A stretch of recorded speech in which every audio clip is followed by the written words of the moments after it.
All right. Start. Yep. Action.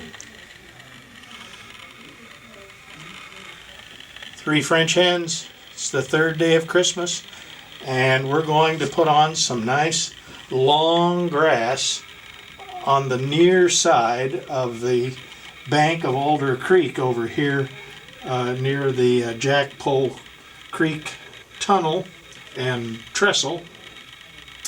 We do that with this device, an electrostatic generator that creates a very high charge and voltage and not much real electricity of the kind that shocks. It's a sort of thing that happens when you rub a balloon against your hair, and we do the same thing, only instead of hair we use rayon fibers of various lengths and colors to represent grasses and weeds. I have some here that are now inside the canister on the end of the generator. It's covered with a screen, and you can get the screens in with different size spacing depending on the length of the fiber that's going to come out of it. These are about 6 millimeters or so, which is fairly long. Then all you do is moisten the area where you're going to put the electrostatic grass.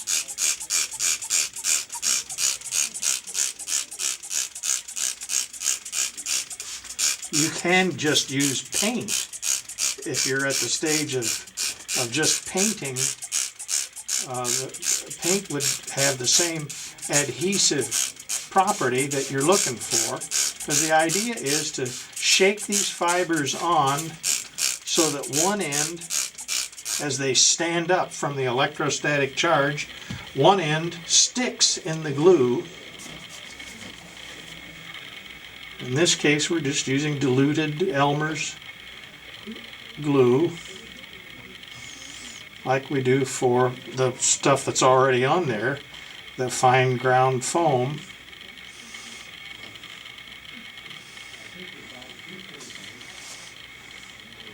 And spraying it with water, and actually it's a mixture of water and rubbing alcohol.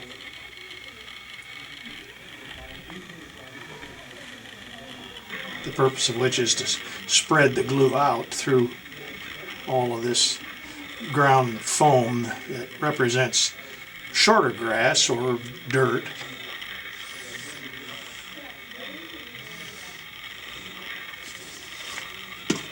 We take the electrostatic generator. It has a cord with a little pin on the end to ground it.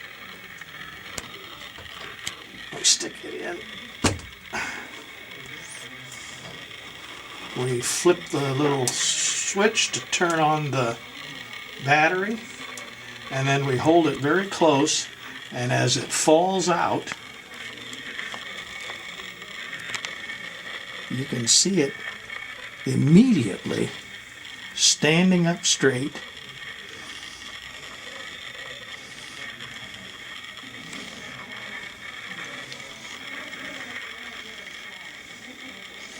Just like that. You can let this dry and then spray on some more adhesive. Hairspray will do the job as well. But on top of this, if you like, add some more adhesive and sprinkle on some more so that it sticks to itself, and it's twice as high if you want really deep grass or tall weeds. But that's it.